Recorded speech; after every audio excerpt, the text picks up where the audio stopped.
तो आपको मैं क्या बता रहा था यहाँ पे, अगर आपको 1 लाख रुपए की लॉटरी लगी, ठीक है ना, और आपका और कोई इनकम नहीं है, तभी भी टैक्स आएगा यार, क्योंकि वो स्पेशल रेट ऑफ टैक्स है। 115 बीबी में लगता है वो टैक्स, बड़ा बाजीगर, ठीक है ना। तो क्योंकि स्पेशल रेट्स ऑफ इनकम जो होते हैं उनको बेसिक एग्जम्पशंस वगैरह नहीं मिलता। अब मेरा दूसरा क्वेश्चन लॉटरी को लेके ही, 1 लाख रुपए की लॉटरी लगी और उसमें के 40,000 आपने पीपीएफ में डिपॉजिट किए। 1 लाख रुपए की आपको लॉटरी लगी और उसमें के 40,000 आपने पीपीएफ में डिपॉजिट किए, क्या आपको एटीसी का डिडक्शन देंगे हम लोग? बोलो, क्या आपको एटीसी का डिडक्शन देंगे?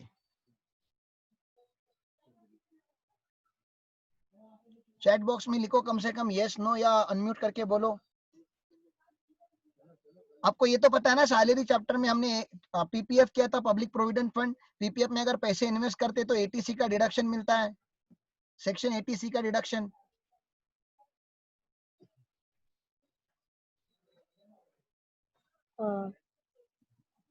तो आपको क्या लग रहा है, लॉटरी अगर आपको 1 लाख रुपए की लगी, उसमें का 40,000 आपने अगर पीपीएफ में, फिक्स डिपॉजिट्स में इन्वेस्ट किया, तो क्या आपको एटीसी का डिडक्शन मिलेगा? नहीं। क्यों नहीं मिलेगा? बोलो, क्यों नहीं मिलना चाहिए? कंट्रीब्यूशन ऑफ एम्प्लॉय होना चाहिए या फिर एम्प्लॉयर होना चाहिए। अरे चुप रहे पागल, पीपीएफ की बात कर रहा हूँ, पीपीएफ में एम्प्लॉयर कहाँ से आ गया भैया? लॉटरी के ऊपर डायरेक्ट 30% का टैक्स लगना चाहिए, ऐसा उसका लॉ है। ये तुमको समझ रहा है मैं क्या बोल रहा हूँ? लॉटरी या जो भी स्पेशल इनकम होते हैं वो डायरेक्ट टैक्सेबल हो जाते हैं।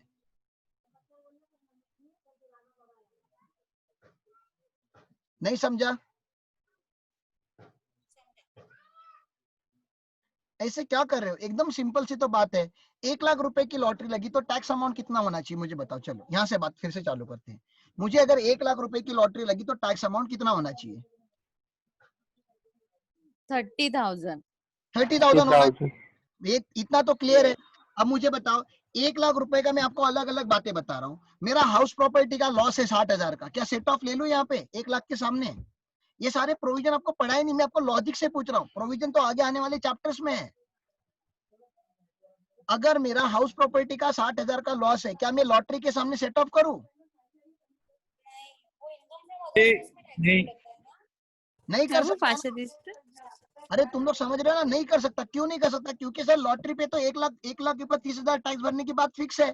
अभी आप कुछ भी कर लो। तो मैं पूछ रहा हूँ, मैं वो 1 लाख रुपए में से अगर मुझे एटीसी में कुछ इन्वेस्ट करना है, या मैंने वो ले लिया, क्या बोलते हैं अपना मेडिकल इंश्योरेंस ले लिया ईटीडी का, तो क्या मुझे डिडक्शन मिलेगा? Can I take deduction? नहीं। Can I take deduction? नहीं ले सकता ना यार डिडक्शन। अच्छा एक इतना तो बता दो, 1 लाख रुपए का लॉटरी है और लॉटरी मैंने 1,000 रुपए में परचेस किया था, तो टैक्स कितने पे लगेगा? 99,000 पे कि 1 लाख रुपीज पे? क्या बोला, फिर से रिपीट करो। 1 लाख रुपए का लॉटरी जो मुझे लगा ना, प्राइस जो मिला, उसका टिकट 1,000 रुपए का था, तो 1,000 रुपए का टिकट परचेस किया, तभी तो मुझे 1 लाख रुपए का लॉटरी लगा। तो टैक्स कितने पे लगना चाहिए, 1 लाख पे या 99,000 पे? 1 लाख पे। 1 लाख पे, क्योंकि लॉटरी का जो लॉ है, जो आपने पढ़ा नहीं अभी तक, मैं पढ़ाऊंगा आप लोगों को आईएफओएस में। लॉटरी का लॉ क्या बोलता है कि भैया जो रेट बोला है 30%, वो पूरा का पूरा ग्रॉस वैल्यू पे लगेगा, नो मैटर व्हाट। आपको किसी और एड में लॉस हुआ है उसका सेट ऑफ नहीं देंगे। बेसिक एग्जम्पशन अगर आपके पास है तभी भी वो यूटिलाइज नहीं करेंगे। आपका 5% रेट पे टैक्स थोड़ी ना क्या होगा, वो डायरेक्टली फ्लैट 30% पे टैक्स होता है लॉटरी का इनकम। इतना क्लियर है? हाँ, जैसे लॉटरी का इनकम वैसे टैक्स होता है। कैपिटल गेन्स के जो ये 111 है और 112 के और 112 या ऐसे जो भी रेट्स होते हैं ना, स्पेशल रेट्स, 2 रेट होते हैं ना टैक्स के, स्पेशल और नॉर्मल। तो जो स्पेशल रेट ऑफ टैक्सेशन होते हैं ना, सुनो मेरी बात, स्पेशल रेट ऑफ टैक्सेशन होते हैं ना, फ्लैट होते हैं। उसके सामने यूजुअली डिडक्शंस वगैरह नहीं मिलते, सेट ऑफ्स वगैरह यूजुअली नहीं मिलता। क्या आपको समझ रहा है मैं क्या बता रहा हूँ? चैप्टर 6 का डिडक्शन नहीं मिलता। तो यहाँ पे मैंने पॉइंट क्या लिखा है देखो ना, नो बेनिफिट ऑफ चैप्टर 6 है, मतलब वो 80C से लेके 80U तक जो भी सेक्शंस होते हैं उनका डिडक्शन नहीं मिलेगा against special income under section 111A 112 112A, क्योंकि ये स्पेशल इनकम है, जैसे लॉटरी को नहीं मिलता वैसे इसको भी नहीं मिलेगा। Is it clear? बोलो, इज इट क्लियर? सर हाँ बोलो। अभी जैसे एसटीटी पेड था तभी हम लोग ने long term and short term ऐसे किया था, तो लॉन्ग टर्म को जैसा उसका है वैसे और शॉर्ट टर्म को 15%। तो एसटीटी नॉट पेड तो ये स्पेशल इनकम ये इसमें आएगा क्या नॉट पेड का? वो तो स्लैब रेट के हिसाब से लेंगे क्या शॉर्ट टर्म को? इसमें आएगा, शॉर्ट टर्म नहीं, लॉन्ग टर्म इसमें आएगा 112 में। एसटीटी नॉट पेड का जो शॉर्ट टर्म होगा वो नॉर्मल शॉर्ट टर्म है, वो ये ऊपर चला गया, देखो ये नॉर्मल शॉर्ट टर्म जो नॉर्मल रेट पे टैक्स होगा। हाँ ओके, हाँ हाँ। Supply of lottery ticket by government होगा तो विजय क्या पूछ रहा है? Supply of lottery ticket by government होगा तो भैया गवर्नमेंट ही लॉटरी टिकट चला सकता है, प्राइवेट ऑर्गेनाइजेशंस को अलाउड ही नहीं है लॉटरी टिकट चलाना। रिलायंस का लॉटरी है क्या? टाटा का लॉटरी है क्या? वो जीएसटी का प्रोविजन बोल रहा है। पागल है नहीं रे भैया। लॉटरी तुम देखो, लॉटरी का टिकट महाराष्ट्र में परचेस करके महाराष्ट्र गवर्नमेंट का होता है, वो लूटो बूटो क्या आता है पता नहीं, वो सिक्किम गवर्नमेंट का होता है। खाली गवर्नमेंट अंडरटेकिंग्स को ही लॉटरी चलाना अलाउड है, प्राइवेट लॉटरी होता ही नहीं है विजय, जाने दे, वो जनरल नॉलेज की बात है। अरे मैं आपको क्या पूछ रहा हूँ, आप क्या बोल रहे हो? मुझे सिंपल पूछना क्या है आपको? आपको ये समझा कि जो लॉन्ग टर्म या शॉर्ट टर्म स्पेशल गेन्स है, स्पेशल गेन 111A के 112 के 112A के, उसके सामने चैप्टर 6 का डिडक्शन नहीं मिलता। एकदम सिंपल सेंटेंस मुझे बताना, मैंने यहाँ वहां की भी 4 बातें बता दी कि ऐसा बहुत बार होगा, चैप्टर 6 का डिडक्शन हम किसी भी स्पेशल इनकम के सामने नहीं देते। Is it clear? जल्दी बोलो सालो, मुझे गर्म बहुत हो रहा है यहाँ पे, इतना धूप है ना बाहर, मर गया मैं। पूरा टी शर्ट मेरा गीला हो गया। मेरे टी शर्ट का कलर ये नहीं था, ये this is the light blue, it looks like a dark blue because it is completely wet. समझा सर, यस सर, फटफट। या thanks thanks sir thanks. AC लगा लो। अरे बाबा एसी लगाएगा तो कार चालू रखना पड़ेगा कंटिन्यूअसली। तो विंडो ओपन कर लो। बाबा विंडो पूरा ओपन है, ये देखो विंडो पूरा ओपन है, बाहर धूप देखो कितना है। कार के ऊपर का छत ऊपर उनका कार के ऊपर टेबल फैन लगा दो। टेबल फैन कहाँ से लाऊं? कार में नहीं है मेरे पास टेबल फैन। ऊपर लगा दो ना, कार के छत के ऊपर। इधर फैन लगा दूं? सालो तुमने मतलब समझ क्या क्या रखा है मेरे पास? क्या ट्रक है क्या रे? वैनिटी वैन है। हाँ बाहर टेबल फैन लगा लो, दो तीन बोर्ड लगा लो, तो सप्लाई ऐसे करो इलेक्ट्रिक। ऐसे कभी मैं बोलूं मुझे सुसु हुआ है तो बोलोगे पीछे टॉयलेट लगवा लो, अब बोलोगे मुझे नहाने का मन कर रहा है बाथरूम लगवा लो, भूख लगी बोलोगे कार में किचन लगवा लो, नींद आ रहा है कार में बेडरूम लगवा दो। अबे सालो कार है। वो बड़ा कार ले लो, फिर बड़ा कार। वैनिटी वैन खरीद। हाँ हाँ वैनिटी वैन खरीदने की बात चल रही है। वैसे भी तो क्या है आप ना, सीए हो ना, आपके पास उतना नहीं इनकम रहेगा। अरे सुन रहे साले, मैं बता रहा हूँ तुम सारे जब सीए में बन जाओगे ना तो क्यों नहीं तुम ऐसा कुछ करते, सारे बच्चे कंट्रीब्यूट करके, क्योंकि मैंने कार में इस हालातों में लेक्चर हम लोग आर्टिकल्स के लिए आएंगे आपके पास। आर्टिकल्स की बात नहीं कर रहा सालो, जब सीए में बन जाओगे ना तो आपको नहीं लग रहा कि इतनी मेहनत कर करके हम लेक्चर ले रहे हैं और आपको सीए में बना रहे, बन जाने के बाद आपको नहीं लग रहा आप हमें जब कमाओगे करोड़ों में कमाओगे, अभी की बात ही नहीं कर रहा, जब करोड़ों में कमाना चालू करोगे तो सब लोग ऐसा कंट्रीब्यूशन करके एक वैनिटी वैन गिफ्ट कर दो ना मुझे। तब तक आप बुढ़े हो जाओगे सर। अरे सालो तुम इतने नेगेटिव माइंडेड क्यों? मैं बुढ़े होने के बाद ही तुम करोड़ों कमाओगे क्या? तब तक आप निर्मला सीतारामन बन जाओगे। बराबर भाई। तू साले फाइनेंस मिनिस्टर भी बोल सकता था। आपको निर्मला आंटी आंटी करते हो ना, इसलिए। तो निर्मला आंटी है ना, मुझे थोड़ी ना कि आंटी बनना राम है। अंकल बन जाओगे। और निर्मला आंटी का वैसे भी मार्केट में नाम खराब है, अच्छे फाइनेंस मिनिस्टर का नाम लेते किसी के तो। आप जाओ ना, फिर अच्छे हो जाओगे। हाँ हाँ तू आगे का पढ़ साले, सिंपल सिंपल प्रोविजन समझने के लिए तुमको इतना टाइम लग रहा है, मेरा दिमाग गर्म हो रहा है क्योंकि मेरी बॉडी गर्म है। देखो आगे की बात समझो। ये साला विजय मुझे 2 मिनट पहले बता रहा था ना लॉग आउट होने के पहले कि मैंने बोला मेरा 1 लाख रुपए का ही लॉटरी का इनकम है, टैक्स होगा क्या? तो बोलता है नहीं नहीं वो 2.5 लाख से नीचे है। भैया 2.5 लाख से नीचे अगर होता और लॉटरी का इनकम अगर 4 लाख भी होता तो क्या आप ऐसे करते हो 2.5 लाख तक नहीं लो, बचा हुए के ऊपर 5% ऐसा करते हो कि डायरेक्टली फ्लैट 30 मारते हो? 4 लाख का लॉटरी लगेगा तो क्या करोगे? 4 लाख के ऊपर फ्लैट 30% लगाओगे ना? Yes sir. हाँ, तो बेसिक एग्जाम्शन कहाँ देने लगे आप? स्पेशल इनकम के सामने। तो यहाँ पे देखो चैप्टर खत्म होने आया है। Normally long term capital gain जो होते हैं 112 112 111 ए और 112 ए के, ये स्पेशल है। इनके सामने benefit of basic exemption limit नहीं मिलता, नॉर्मली नहीं मिलता, नॉर्मली नहीं मिलता, नॉर्मली नहीं। मैं जब नॉर्मली इतना चिल्ला चिल्ला के बोल रहा हूँ मतलब तुम समझ रहे हो, नॉर्मली नहीं मिलता, एक्सेप्शनली मिलेगा। ये मैंने तुमको जब ये चालू किया था तभी बताया था, capital gain is the chapter of exception. It will start with an exception and it will and with an exception.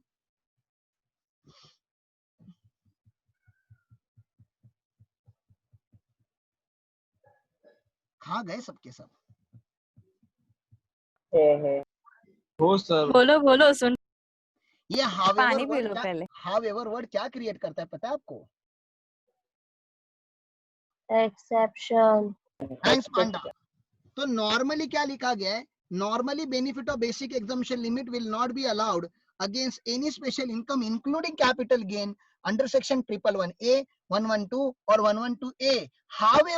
However resident individual, मतलब अनार की बात नहीं कर रहे हो लोग, आर की बात कर रहे हैं। अनार होगा तो ये बेनिफिट नहीं मिलेगा, ऐसा तो ऊपर लिखा है, वैसे तो लॉ में किसी को नहीं मिलता। लेकिन जो रेसिडेंट रहते हैं, रेसिडेंट वर्ड बहुत ही इंपॉर्टेंट है। रेसिडेंट इसको कलर क्यों नहीं कर पा रहा हूं मैं? कलर नहीं कर पा रहा हूं इसको, पता नहीं क्या हो गया इसको। मैं इसको अलग अलग कलर से बताता हूं आपको। ये रहा ग्रीन कलर रेसिडेंट, ये रहा येलो कलर, ये रहा रेसिडेंट, ये रहा ब्लू कलर रेसिडेंट, ये रहा बस हो गए और रेसिडेंट दिखाई भी नहीं दे रहा अभी। नहीं दे रहा है, ये रहा पता नहीं कौन सा कलर रेसिडेंट। ये तुमको समझ गंदा रहा दिख रहा है। ये साला रेसिडेंट वर्ड इतना इंपॉर्टेंट है ना, तुम समझ नहीं रहे हो। ये रेसिडेंट को ये बेनिफिट दिया गया है, बाकी किसी को नहीं देना है। Resident individual HUF are allowed to take benefit of unexhausted basic exemption limit. Unexhausted मतलब unutilise basic exemption limit.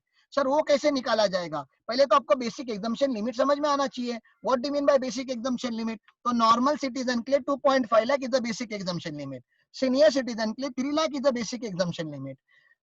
Super senior citizen के लिए 5 lakh is the basic exemption limit. तो मैं राम पाटिल, मेरी बात करो, मेरी बात, मेरा पकड़ लो 1 लाख रुपए का सैलरी है, 1 लाख रुपए का सैलरी है तो और कोई इनकम नहीं है, तो कितना यूटिलाइज हो गया बेसिक एग्जाम्पशन लिमिट? क्या मुझे टैक्स भरना पड़ेगा? मेरा 1 लाख रुपए का सैलरी है, नहीं नहीं नहीं नहीं नहीं क्यों नहीं भरना पड़ेगा? नहीं, क्यों वो- नहीं? वो- क्यों नहीं? क्यों नहीं? क्यों नहीं? क्यों नहीं? जल्दी बोलो। टाटा टाटा टाटा टाटा। एक्सीडिंग है ना सर, 1 लाख एक्सीडिंग होगा तो होगा ना। अरे ये पागल है रे, ये पाशा दारू पी के आए 2.5 कह रहे। लाख से ज्यादा रहेगा तो टैक्स भरना पड़ेगा ना देखना यार उर्मिला आंटी, बताना उसको। यार। आप आंटी मत बोलो ना सर। ओके ठीक है। उर्मिला चेची, टाकी वाला टाकी। उर्मिला चेची, चेची भी अच्छा है। नहीं अरे मैं क्या बता रहा था, सुनो ना आप लोग, वो 2.5 लाख से ज्यादा नहीं है ना पाशा, मेरा नॉर्मल इनकम है यार, सैलरी की बात कर रहा हूँ, सैलरी, कैपिटल गेन में से बाहर निकल, सैलरी मैंने बोला, और कोई मेरे पास इनकम नहीं है, सैलरी यार। 10,000 का काम किया मैंने, पकड़ ले क्या बोलते हैं 1 लाख रुपए का पूरे साल भर में मैंने इनकम कमाया, टैक्सेबल सैलरी, वो डिडक्शन वगैरह सब देने के बाद, तो 1 लाख रुपए तो टैक्सेबल होता है। क्यों नहीं होगा? क्योंकि it is not exceeding 2.5 lakh. तो मेरे 2.5 लाख का मैंने कितना यूज किया? 1 लाख। तो कितना अनयूज बचा, कितना अनएक्सॉस्टेड हुआ? बोलो। 1.5 1.5 लाख। 1.5 लाख बच गया, उसका बेनिफिट हम कैपिटल गेन के सामने ले सकते हैं। कभी ले सकते हैं? अगर आप वो रेसिडेंट इंडिविजुअल, अगर आप नॉन रेसिडेंट रहोगे तो ये मिलेगा ही नहीं। उसका एक एग्जांपल मैं आपको बता देता हूं, यहाँ पे एग्जांपल देख लो। एग्जांपल, मिस्टर आरपी दिख रहा है, एज 62 ईयर्स, मतलब ये कौन है? आप। नहीं आप, वो तो समझ में आया सालो, उसका स्टेटस बताओ इधर इनकम टैक्स में। Super senior. Senior citizen. Resident senior citizen है, ये कौन है? Resident senior citizen. तो इसको एप्लीकेबल बेसिक एग्जम्पशन लिमिट कितना? 3 लाख। 3 लाख। 3 लाख। Very good. अब इसका देखो, इसका पीजीबीपी जो टैक्सेबल है वो 2 लाख रुपीज का है, और इसका जो normal long term capital gain है, जमीन वगैरह बेचा होगा, वो 3.5 लाख का है। ठीक है ना? तो ये बात क्या हो रही थी, जब ये अमेंडमेंट नहीं आया था, ये अमेंडमेंट आया 2016 में, जेटली अंकल ने अमेंडमेंट लाया था। ठीक है ना? तो ये लॉन्ग टर्म कैपिटल गेन जो था ना, पहले अमेंडमेंट के पहले डायरेक्ट 20% पे टैक्स होता था, ये तालिया। और ये 2 लाख तो टैक्सेबल होगा नहीं। क्यों नहीं होगा? क्योंकि वो लेस देन 3 लाख है। ये तुम समझ रहे हो? ये जो 2 हाँ लाख हाँ रुपया है वो लेस देन 3 Yes, लाख है, yes, नॉर्मल yes. इनकम है, टैक्सेबल नहीं होगा। और ये जो लॉन्ग टर्म कैपिटल गेन है वो लॉटरी जैसा है, तो ये डायरेक्टली 20% पे टैक्स होगा। जैसे लॉटरी डायरेक्टली 30% पे टैक्स होता है, वैसे लॉन्ग टर्म डायरेक्टली 20% पे टैक्स होगा अंडर सेक्शन 112। इतना क्लियर है? हाँ Yes, पक्का? ऐसा हाँ yes. ऐसा अमेंडमेंट के पहले होता था।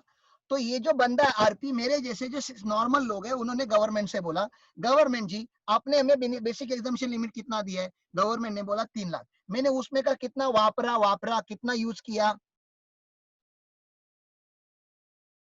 बोलो। आपने मुझे 3 लाख तक का बेनिफिट दिया, मैंने कितना यूज किया है, कितना यूटिलाइज? 2 तो अनयूटिलाइज कितना है? अनयूटिलाइज कितना है? 1 lakh. उसका बेनिफिट प्लीज ये 3.5 लाख के सामने दे दो ना। ऐसा मैं मांग रहा हूं आप लोगों से। क्या गवर्नमेंट इसको तथास्तु बोलनी चाहिए? हाँ. हाँ, तो गवर्नमेंट ने तथास्तु बोला, लेकिन तथास्तु खाली आर को बोला। आर मतलब समझते हो? तथास्तु खाली किसको बोला? रेसिडेंट। धीरे से बता रहा हूं, रेसिडेंट। तुमको समझा मैं क्या समझा रहा हूं? देखो कैसे कंप्यूट करोगे। Tax on normal income up to 3 lakh कितना आएगा? नील, क्योंकि 2 ही लाख का तो इनकम है आपका। ठीक है ना? Tax on special income. Tax on special income कैसे है? देखो, वर्किंग नोट बनाने का। वर्किंग नोट कैसे बना मेरा? पहले मुझे क्या निकालना होता है? Unexhausted basic exemption limit. Unexhausted basic exemption limit कितना है मेरा? Basic exemption limit 3 lakh. उसमें से चला गया कितना? 2 लाख। तो बच गया कितना? 1 लाख। 1 अब मुझे बताओ, मुझे 112 में टैक्स निकालना है। 112 का टैक्स का रेट कितना? 20%। मुझे लॉन्ग टर्म कैपिटल 20 मुझे लॉन्ग टर्म कैपिटल गेन हुआ कितना है? 3.5 लाख। लेकिन 3.5 लाख में का कितना निकल जाएगा? 1 लाख। 1 तो बच गया कितना? 2.5 लाख। 2.5 लाख का 2.5 लाख का 20% कितना आएगा? 2.5 लाख का 50% कितना है? 20% 50,000 आता है। तो देखो, ये देखो फिर से यहाँ पे आओ मेन टेबल में। तो टैक्स ऑन नॉर्मल इनकम तो नील था, और tax on special income working note में हमने निकाला 112 में कितना आया? 50,000। तो टोटल इनकम टैक्स कितना हो गया? 50,000। अब मुझे रिबेट मिलेगा क्या? रिबेट मिलेगा क्या? मुझे बोलो। नहीं मिलेगा। क्यों नहीं मिलेगा? 5 लाख से मेरा इनकम 5 लाख से ज्यादा है ना। 2 लाख प्लस 3.5 लाख, 5 लाख से ज्यादा हो गया मेरा इनकम। तो रिबेट किसको मिलता है? बोलो। रेसिडेंट इंडिविजुअल जिसका total income less than equal to 5 lakh होता है, उसको मिलता है, मुझे नहीं मिलेगा। हाँ बरोबर। तो नेट टैक्स कितना आया? 50,000। 50,000 में क्या ऐड करेंगे? 4% का शेष। ठीक है ना? तो टैक्स लाइबिलिटी आ गई 52,000। क्या आपको ये समझ में आया? टैक्स कैलकुलेशन बोलो। आर का समझ में आया तो मैं आगे चलता हूँ। हाँ ये समझ में आया पक्का? Yes. कोई डाउट होगा तो पूछ लेना। ठीक है ना? अब मुझे पहले तो ये बताओ, एनआर होगा तो बेसिक एग्जम्पशन लिमिट कितना होगा? आशीषी, अगर है ही एनआर होगा तो नहीं। बेसिक एग्जम्पशन लिमिट कितना होगा? सीनियर सिटीजन है, सीनियर सिटीजन एनआर बुड्ढा, अरे इंपोर्टेड बुड्ढा, बोलो कितना होगा? 2.5.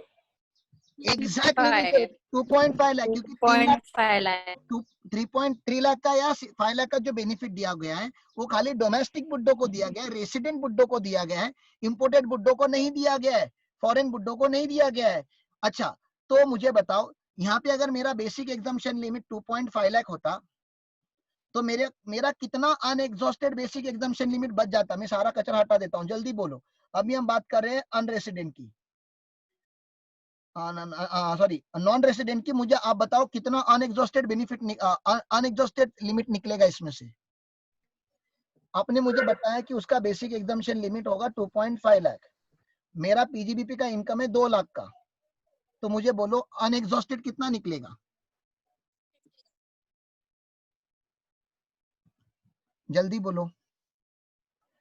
बेसिक एग्जम्पशन लिमिट 2.5 लाख है, पीजीबीपी 2 लाख का है, तो अनएग्जॉस्टेड कितना निकलेगा? नहीं निकलेगा, नॉन रेसिडेंट। अर्चिता कुछ बोल रही है? नहीं मिलेगा, कोई बेनिफिट नहीं मिलेगा। नहीं मिलेगा ना। इधर ऊपर मैंने जो यहाँ पे देखो ना, इतना इसको करके रखा था, ये बेनिफिट खाली किसको दिया गया है? Resident, resident and resident. मतलब ये बेनिफिट अनार को नहीं दिया गया है, तो निकालेंगे क्यों? निकालेंगे नहीं जब बेनिफिट मिलने नहीं वाला है। तो इसके ऊपर तो टैक्स तो कंप्यूट करना पड़ेगा। कैसे करेंगे? डायरेक्टली 20% का, और क्या, ठीक है ना। जैसे पहले होता था वैसे अभी भी हो रहा है। तो अनार का तो बेचारे का क्या होगा? पहले तो बेसिक एग्जम्पशन लिमिट 2.5 लाख है, वो तो नहीं आएगा, पीजीबीपी के ऊपर तो टैक्स नहीं लगा। लेकिन जो long term capital gain compute होगा 112 में, वो डायरेक्टली 20% पे होगा, कोई बेनिफिट नहीं, कोई एक्सेप्शन नहीं, डायरेक्टली टैक्सेबल 70,000। रिबेट देते क्या आप लोग? इसको रिबेट देते? 5 लाख से कम होता तभी भी रिबेट देते क्या आप लोग? नहीं। एनआर है, एनआर है तो आपको समझ में आना चाहिए। एनआर को तो हम रिबेट ऐसे भी नहीं देते रे, एनआर है, ठीक है ना। तो नेट टैक्स 70,000 आ गया, उसका 4%, उसका हमने क्या कर लिया? टैक्स निकाल दिया। हाँ, यहाँ पे हैशटैग लिखा, no benefit of unexhausted basic exemption limit to NR, ऐसा यहाँ पे नोट भी लिख दिया। क्या ये क्लियर है? सेकंड वाला क्लियर है? सेकंड वाला क्लियर है? ऊपर जा रहा हूँ, फिर मैं ऊपर जा रहा हूँ, ऊपर जा रहा हूँ, ऊपर जा रहा हूँ। Sir short term capital gain होगा तो? हाँ, तो वही तो बता रहा हूँ, यहाँ पे देखना, अभी फॉर्मूला देखना। अगर शॉर्ट टर्म कैपिटल गेन होता 111A का मतलब कौन सा? एसटीटी पेड, समझ रहा है ना। शॉर्ट टर्म कैपिटल गेन अगर होता है एसटीटी पेड, तो हम क्या करते? 15% पे टैक्स निकालते, क्योंकि शॉर्ट टर्म जो शेयर मार्केट का होता है वो 15% पे टैक्स लगता है। और अगर आप रेसिडेंट इंडिविजुअल रहोगे तो आपका जो गेन होगा माइनस करेंगे unexhausted basic exemption limit, minus करेंगे अनएग्जॉस्टेड बेसिक एग्जम्पशन लिमिट, समझ रहा है। जैसे अभी हमने 112 में कैसे किया? 20% माइनस जो कैपिटल गेन है, minus unexhausted basic exemption limit. और अगर शेयर मार्केट का लॉन्ग टर्म होता, एसटीटी पेड होता, शेयर मार्केट का अगर लॉन्ग टर्म होता, एसटीटी पेड होता, तो फॉर्मूला मॉडिफाई हो जाएगा। देखो कैसे, रेट तो 10% है, रेट 10% है, लेकिन एक्सीडिंग 1 लाख के ऊपर ना, मतलब अगर शेयर मार्केट में मुझे 5 लाख रुपए का लॉन्ग टर्म कैपिटल गेन हुआ, सुनो मेरी बात, हेलो सुनो मेरी बात। और एक एग्जांपल वन नोट पे ले लेता हूं। असेसी आपका मैं हूं, आरपी, ठीक है ना, और मेरा एज 31 है। सुनो, और मेरा रेसिडेंशियल स्टेटस है रेसिडेंट प्लस ऑर्डिनरी रेसिडेंट, और मेरा लीगल स्टेटस तो आपको पता है इंडिविजुअल है। इतना सब आपको मैंने बता दिया, ठीक है ना। मेरा और कोई इनकम नहीं है, मेरा ओनली शेयर मार्केट का लॉन्ग टर्म कैपिटल गेन है। लॉन्ग टर्म कैपिटल गेन, ठीक है ना, एसटीटी पेड वाला जो है वो है मेरे पास 5 लाख रुपया। कंप्यूट टैक्स कैसे करेंगे? कंप्यूट टैक्स पहले हम निकालते हैं टैक्स ऑन नॉर्मल इनकम। क्या मेरे पास टैक्स ऑन नॉर्मल इनकम है? कुछ भी है? बोलो, क्या मेरे पास कोई भी इनकम है? नहीं, तो इसका तो नहीं आएगा। अब मुझे निकालना है tax on special income.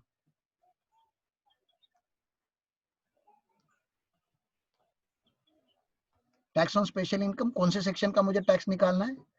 Section 112A, long term capital gain, ठीक है ना। इसका टैक्स मुझे कंप्यूट करना है, वर्किंग नोट में करूंगा। यहाँ पे वर्किंग नोट नंबर 1, देखो मुझे ना अनएग्जॉस्टेड बेसिक एग्जम्पशन लिमिट निकालना होता है। बोलो वो कैसे निकालू? Unexhausted basic exemption limit, 2.5 limit, basic exemption limit minus normal income.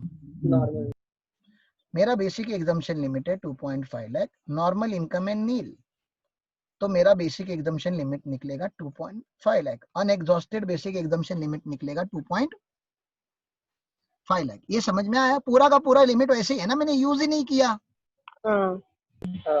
Okay, लेकिन वर्किंग नोट नंबर 2 में जब आप टैक्स निकालोगे, सुनो मेरी बात, टैक्स अंडर सेक्शन 112A, तो रेट तो लिखेंगे 10%। हाँ सर, क्योंकि इसका तो रेट 10% है ना, शेयर मार्केट का लॉन्ग टर्म कैपिटल गेन का रेट 10% है।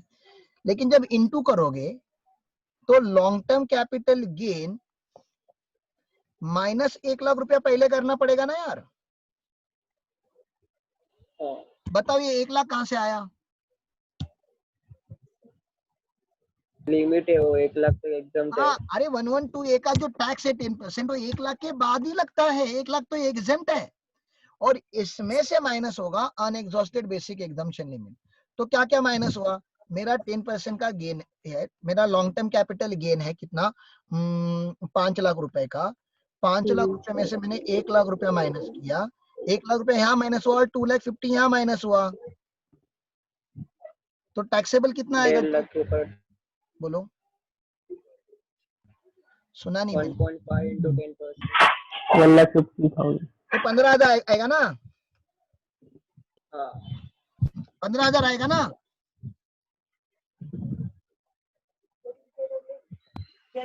हाँ 15,000 तो आया ना तुम लोगों का, ठीक है ना? अब देखो हाँ टोटल इनकम टैक्स कितना हुआ है यहाँ तक, मुझे बताओ। 15,000 ही हुआ है, टोटल इनकम टैक्स 15,000 हुआ है। अब मुझे लेस करना है rebate. Tata Tata, rebate under section 87 है। बताओ मिलेगा क्या? रिबेट मिलेगा क्या?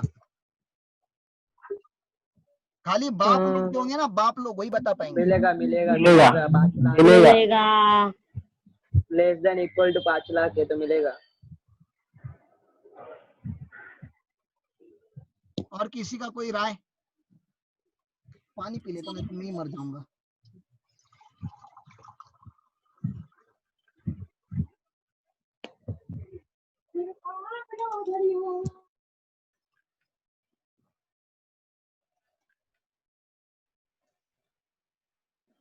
सुनो, नहीं मिलेगा। साली विजय अगर वहां होता ना गला दबा देता। नहीं मिलेगा, नॉट एप्लीकेबल होता है यहाँ पे। नहीं, नहीं मिलेगा, नहीं मिलेगा। अरे बाबा, this is the only section 112A is the only section जहाँ पे रिबेट का बेनिफिट नहीं मिलता। दिखाओ तुझको, रुक दिखाता हूँ। नहीं नहीं, मैं दिखाएगा ना, मेरा मेरा तो हक बनता है ना यार। मैंने इधर किधर गया, येड़ा है साला रे। मेरा मेरा मतलब वहां सामने होता है तो आज विजय को मैं फांसी चढ़ा देता। मैंने किधर लिखा है वो? ऊपर ऊपर ऊपर जिंदगी में और ऊपर जाना पड़ेगा। बाबा ये देखना इधर क्या लिखा हुआ है। 87A का बेनिफिट उसके सामने नहीं मिलता जहां पे 112A का टैक्स निकाला। तो मैंने अभी 112A का ही तो टैक्स निकाला, मुझे रिबेट नहीं मिलेगा। हा नहीं मिलता मुझे रिबेट, नहीं मिलेगा। टाटा टाटा टा। तुमको समझ में आया होगा, नाटक कर रहे हो बस तुम लोग, ठीक है ना? नहीं मिलेगा टाटा। तो नेट टैक्स कितना आया मेरा?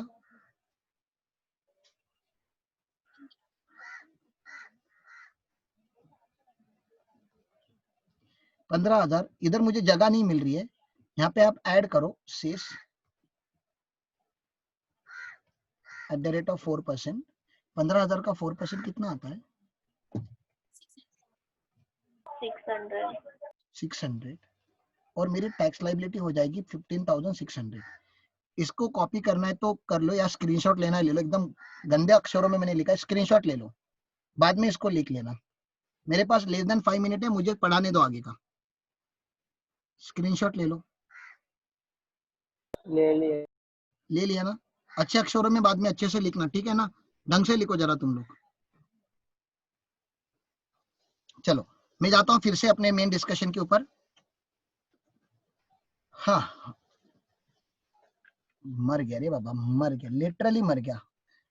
आज मुझे पता चल रहा है कि चिकन को क्या फील होता होगा जब हम उसको रोस्ट करते हैं। इसका ये मतलब नहीं कि मैं उसको रोस्ट करना बंद करूंगा। मत खाओ फिर। हाँ तो नहीं पड़ेगा, खाना चाहिए। नहीं खाना चाहिए। मजबूरी में खाना पड़ता है रे। ये तुमको ये फॉर्मूला समझ में आया कैसे आया? अगर मुर्गी ने आपको खाया होता तो आपको कैसा लगा होता? जैसे मैं मुर्गी को खाता हूँ वैसे मुझे खुशी सही मिलेगी, बोला वैसे मुझे। मुर्गी को भी खुशी मिलेगी। खाने के बाद क्या लगेगा? देख तो मुर्गी फेंक देगी उसको। पेट भरा भरा सा लगेगा। मन को खुशी। ये देख, ये फॉर्मूला समझ में आया? लॉन्ग टर्म कैपिटल गेन में से माइनस 1 लाख करने का, फिर अनएग्जॉस्टेड बेसिक एग्जम्पशन लिमिट हटाने का। Very good. यहाँ पे मैंने एक छोटा सा नोट लिखा है, दिख रहा है आपको? ये आपको याद दिलाने के लिए रिमाइंडर है। ये क्या है? रिमाइंडर है। किस चीज का रिमाइंडर है सर? यहाँ पे क्या हो रहा है? Benefit which are available only to resident individual. जो एक रेसिडेंट इंडिविजुअल को ये बेनिफिट मिलते, मतलब अनार को नहीं मिलते, ऐसे बेनिफिट लिस्ट डाउन करो तो 3 बेनिफिट। एक तो हायर स्लैब का बेनिफिट, मतलब 3 लाख और 5 लाख का, ठीक है ना? मैं ब्रैकेट में भी लिखता हूँ 3 लाख और 5 लाख का जो बेनिफिट है,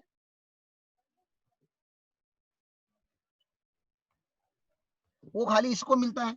रिबेट का बेनिफिट रेसिडेंट को मिलता है, और benefit of unexhausted basic exemption limit in cap gain, ठीक है ना? इतने ही बेनिफिट मिलते हैं। आप समझ रहे हो मैंने क्या बोला? ये बेनिफिट अनार को नहीं है, आपकी इंस्टीट्यूट यही करती है। हमारी इंस्टीट्यूट, सीए इंस्टीट्यूट अब तक ये सब धंधे नहीं कर रही है, लेकिन आपकी इंस्टीट्यूट ये धंधे करती है। क्वेश्चन आएगा और बोलेंगे what if assessee is a resident and what if assessee is a non resident. तो व्हाट इफ का मैंने यहाँ पे आंसर लिख दिया है कि ये बेनिफिट रेसिडेंट होगा तो देंगे, नॉन रेसिडेंट होगा तो नहीं देंगे। Is it clear?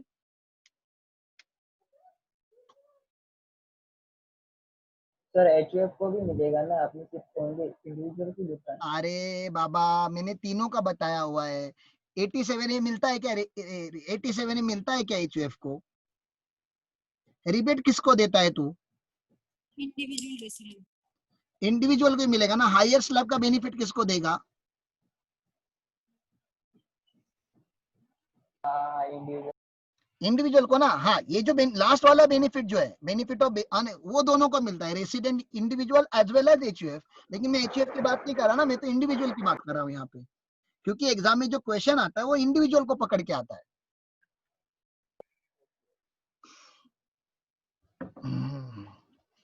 Capital gain मेरे साइड से खत्म हो गया है, ठीक है ना? अब तुम लोगों ने क्वेश्चन सॉल्व किए हैं तो बताओ। डाउट है तो मैं नेक्स्ट सेशन, अभी 2 मिनट है मेरे पास, तुम्हारे अगर डाउट होंगे तो मैं नेक्स्ट सेशन ओपन करके लेक्चर चालू करता हूँ क्वेश्चन आंसर सॉल्व करने का। तुमने देख के लिया है क्या? मेरे साइड से कैपिटल गेन खत्म, क्वेश्चन देख के सॉल्व करने लिया है, बाकी है।